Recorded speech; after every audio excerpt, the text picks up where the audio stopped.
Dr. Hodge. I am recording my second Tdlr video. I will be reviewing 15 articles instead of doing 12 and 16 the last week. I just split it into reading 15 articles the second round and 15 articles the last round. So the first article that I read was titled Manus, a new AI agent from China is going viral and raising big concerns. The summary of this article was about how there is this global race to create the best and most efficient AI system, and China has created this new system that independently analyzes and executes complex tasks from start to finish. One of the people who reviewed it and used it had it analyze Tesla stock, and he said that in 2 weeks of professional level work, it was able to do it in an hour. So what a normal person could do in 2 weeks, the AI system did in 1 hour. And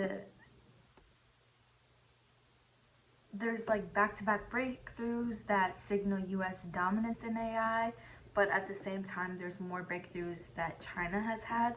And so China is now a serious contender in the race for AI supremacy. So the article was just talking about how China actually has created more complex and advanced and efficient systems for AI. And this just made me think of, I don't remember the years,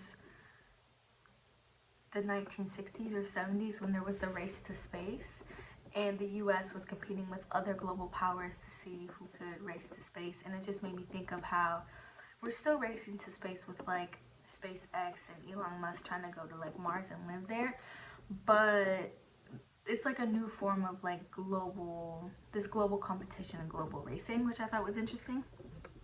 The second article that I read was about natural alternatives to Ozempic bring results without side effects. So this article was about how Stanford researchers are trying to figure out if there's a more natural way to create a medication that is very similar to Ozempic. And so they experimented with a small peptide named BRP, which consists of only 12 amino acids, yet increase the actions of neuronal cells in the brain tenfold over controls. And so what it specifically does is it reaches and appears to act specifically in the hypothalamus, which controls the appetite and metabolism. They experimented on mice and mini pigs and it was successful. There wasn't a change to like water intake or like bowel movements or anxiety, which sometimes happens with Ozempic, along with many other kind of bad side effects.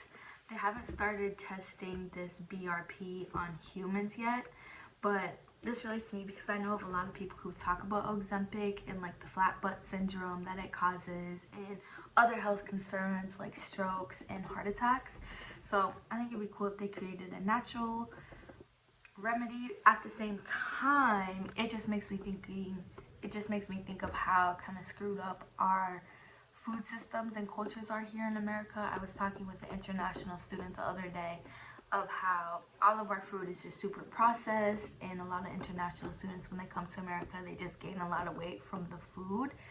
And as much as it'd be nice to have like a natural remedy instead of Ozempic, it's just crazy that we have to have remedies for obesity when I feel like some of the problems of obesity could be prevented if we just had healthier food, less processed food, more organic food, more natural food. So that's what got me thinking for that article. The third article, titled Starship Flight 8, SpaceX nails super heavy booster catch but loses upper stage. So this mission was aimed to advance the reusable rocket systems development during a third successful booster, and they planned a satellite simulator which was deployed by the Starship upper stage. This article was very confusing to read. I think personally, because I'm not super into like space or spaceships, just the dialogue and some of the terms I was confused by. I didn't know specific details, but the main gist of this article is that the spacecraft encountered trouble during ascent and caused like this major explosion. And there was videos of this spaceship dismantling in the sky of the Bahamas. So when I was reading the article, there was like this video from Facebook of this person in the Bahamas filming the sky, and there was just sparks and just an explosion in the sky, which I thought was crazy. The connection to me is, like I said before, I don't really have this passion for space or spaceships, but I still think it's interesting that we spend so much money to go to space and we don't spend a lot of money for other things on this earth. But that is my one connection. The fourth article is titled Microsoft's relationship with OpenAI is not looking good. This article was about how Microsoft is wanting to end their connection with OpenAI, and so they were working together. Now they're looking to detach and become two separate companies and almost compete with another. That is because Microsoft wants to start developing its own in-house AI system, and they want to create their own models instead of using another outside company, OpenAI. So Microsoft has been testing AI models from Elon Musk, Meta, DeepSeek to replace the ChatGPT and Copilot, and this whole project was estimated to be, in the article it said $500 billion, which is crazy. And it just made me think of certain systems like Snapchat, Instagram, and ChatGPT, how these systems have been created very recently in the past 2 years, but how serious they are and advanced they could get in 2 years, and how major companies are willing to spend $500 billion to create their own system instead of using another system that's already created. I think I'm just fascinated by how fast the technology world is moving and how much money it's costing. So when I read it, I was just thinking about kind of the societal impacts of AI and the money. The last article that I read is titled Microplastics Hinder Plant Photosynthesis, Study Finds Threatening Millions with Starvation.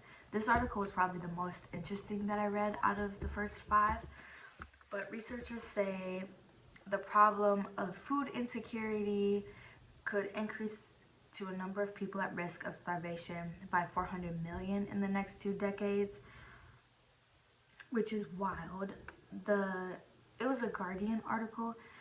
Another quote from it also said, the world is already facing a challenge to produce sufficient food sustainably, with the global population expected to rise 10 billion by 2058. So in the next over 25 years, the world population will grow to 10 billion. And to say that there's already people and companies who realize that microplastics are changing the food system, it just had me thinking, oh my goodness, this world is going to shambles. But in the article it said about 700 million people were affected by hunger in 2020, and the researchers estimated that microplastic pollution could increase the number at risk of starvation by another 400 million in the next 2 decades, calling it an alarming scenario for global food security. And basically what they're saying is microplastics are just in the environment, they're in the earth, they're in our food, they're in our water, they're literally everywhere in our society, and it's having bad and unhealthy and alarming impacts on the food, especially if our world population will grow 2 billion in the next 25 years. And it just said microplastics are polluting particles that can block sunlight reaching leaves and damage the soil on which the plants depend. When taken up by plants, the microplastics can block nutrients in water channels that induce unstable molecules that harm cells and release toxic chemicals, which can reduce the level of photosynthetic pigment and chlorophyll. And when I went to Chile this winter break for a school trip, we learned about how microplastics are just everywhere and you can't really escape them. And so I'm just curious, this article made me curious, when did microplastics begin to enter the world? And are there any preventative ways that we can remove them? That might be the right word, but like, what are practical ways that we can eliminate microplastics is something that I thought about. Alright, the second round, I'm going to be reading articles 6 through 10. The first article talks about a developer is convicted for a kill switch code activated upon his termination. So this article is about a 50-year-old software developer and how he faces 10 years in prison for deploying malicious code that sabotaged his former employee's company and network, and it costed the company hundreds of thousands of dollars in losses. And he tried to sabotage their system and their network because he was unhappy with like the realignment and distribution of work. I don't think he was working enough or he wasn't getting paid enough, and so he decided to destroy the company's system. And he planted different forms of malicious code, creating infinite loops that deleted coworker profile names, preventing legitimate logins and causing system crashes. He basically aimed to slow down the corporate productivity, and he created, I think, very creative coding names and acronyms. And the kill switch was found from an ID address on his computer. I just think that's crazy, the lengths and the extent of people will go to destroy things and make other people's life harder. It just seems very hypocritical for me for him to do all that when he was mad that he wasn't working enough and he wasn't being able to do what he used to do, and then he's just causing destruction and more chaos for more people. But it was super interesting. I didn't know about that situation, so very interesting to learn about. The seventh article was about how DOJ tells Google must sell Chrome and Android could be next. So this article talks about how the DOJ no longer seeks to force Google to divest from competing AI firms. Instead, they want Google to notify the government before making any new AI investments. I didn't know that they could regulate something like that, but it makes sense because Google is so powerful. So the DOJ is asking the court to force Google to promptly and fully divest itself of Chrome, along with any data or other assets required for its continued operation. And it's essentially aiming to take the Chrome user base consisting of 3.4 billion people away from Google and hand it to another competitor. So Google basically created an illegal conduct that created an economic Goliath, and it wreaks havoc over the marketplace to ensure that no matter what occurs, Google will win. So the Department of Justice is trying to regulate and make sure that they don't become a superpower. They already are a superpower, but they don't want Google to become more of a superpower and more money and control and make things more complicated for other things.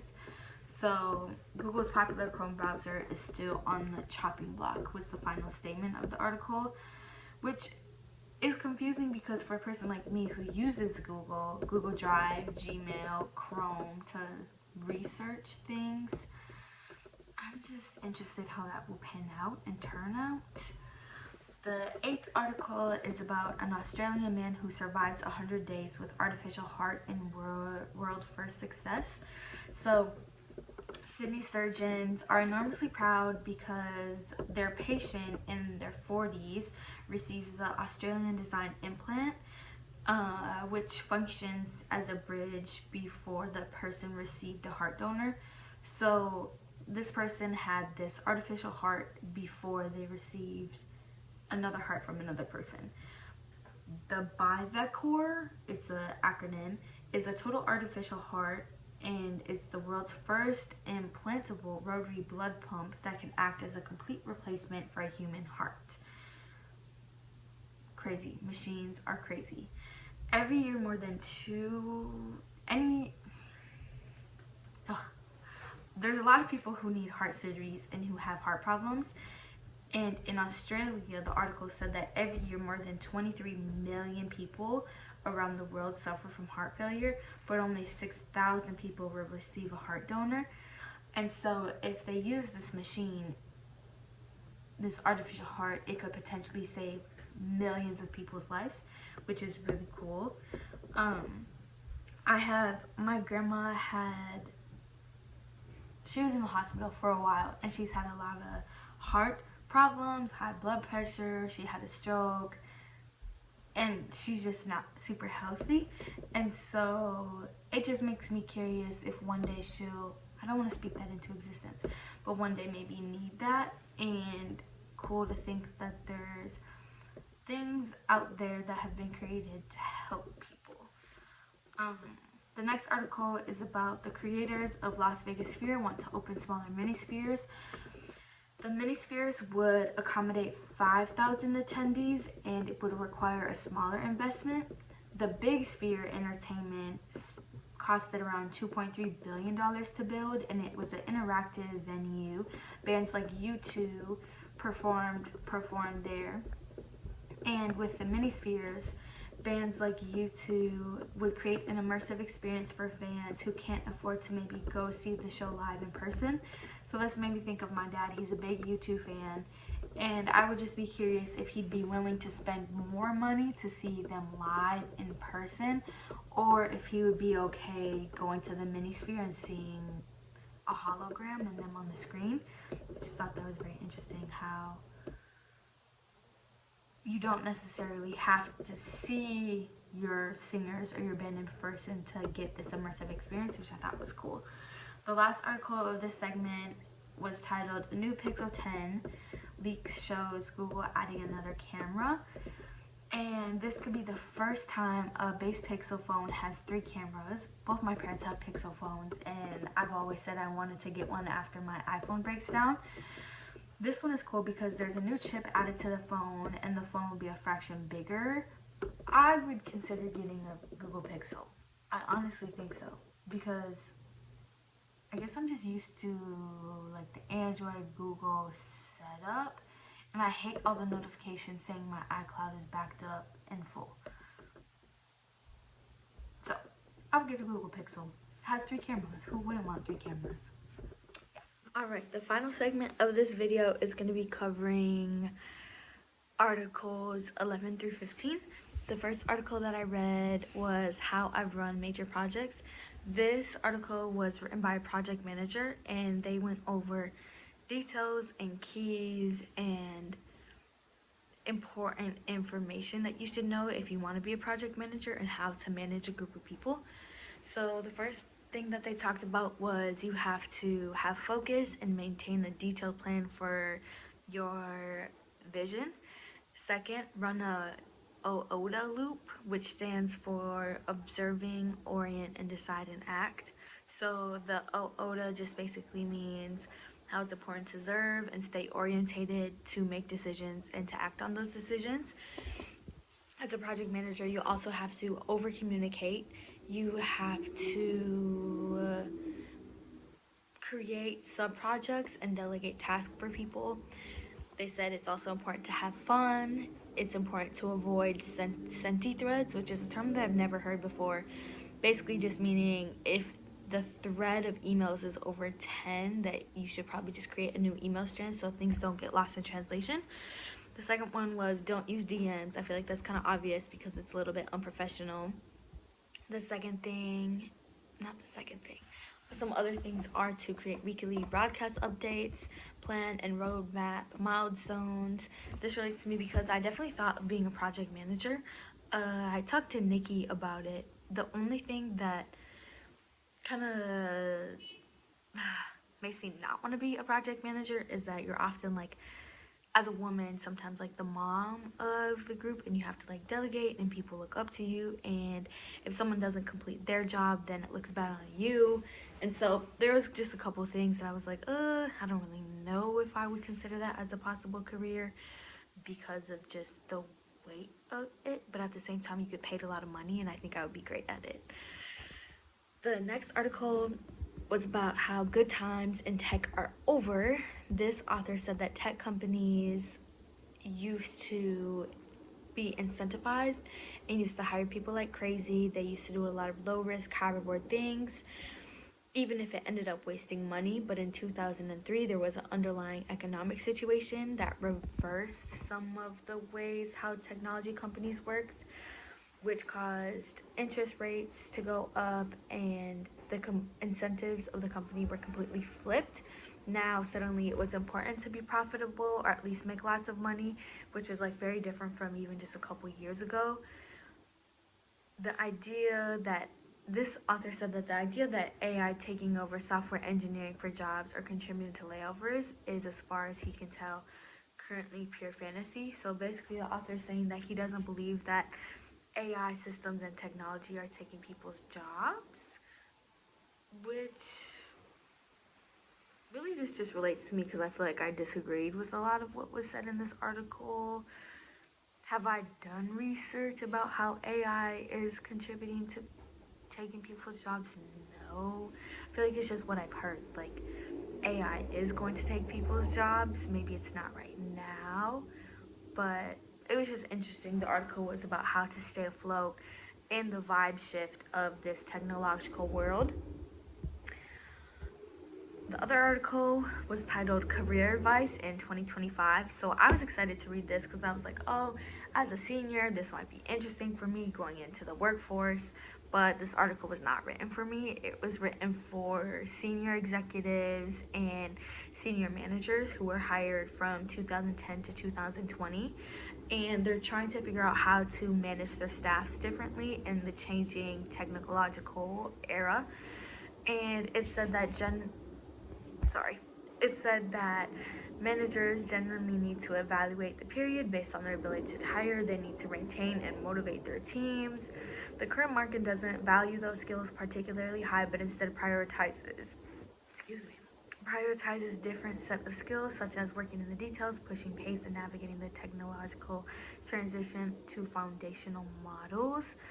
This means that current members of the senior leadership are either worse at the skills that they currently needed to succeed previously, or they're less motivated by those activities. Either way, the article said that these senior managers are having less fun and how difficult it is to move in their senior roles. So this relates to me because I thought it would be beneficial for me to hear about how like the workforce is and career advice for 2025, but it kind of was more of describing how the workforce is harder for senior executives and senior managers because of just the changing values in our culture. The next article was iPhone sales at risk, but Apple's first foldable phone in 2026 will change that. This article was about how Apple is creating a new foldable phone to promote and push into the public. The thing about this is that it's $2,000. Apple is also trying to create a foldable device that's like 18 inches, so it'd be like a foldable computer that like opens and can fold like pretty much all the way over. This is crazy. $2,000 is an insane amount of money when you think of it, but it is an investment if you want like a super good phone. I just could never reason with spending $2,000, and so choking up that amount of money is something I will not and will never do. It's wild that a phone can cost that much. I paid my phone for like $300 from Walmart. It was like a refurbished phone on Walmart, and it was an iPhone 12 mini. So paying $2,000 is just something I would never do, but I know there's people out there who do that. The last article that I read was more of like my type of speed. It was about Google's budget-friendly phone that's being released soon. This phone is basically $500. It's 128 gigabytes for $500, and it comes in 4 colors: peony, iris, porcelain, and obsidian. It means that you You don't have to spend $2,000 on an iPhone if you don't want to. But if you want to say that you have an iPhone, spend $2,000. I won't, but go ahead. This Pixel phone is way more budget friendly compared to the iPhone from the previous article. This is only $500 and it pretty much takes the exact same pictures. It pretty much has the same memory chip. So it was just very interesting to see how both companies, Google Pixel, and Apple are creating these new phones, but they're drastically different in pricing. So that relates to me. I'm not in the market to buy a new phone yet, but very well could happen soon. So this was my TDLR number 2. I summarized 15 articles instead of 12 just to even it out, the second round and the last round. So yes, thank you for watching.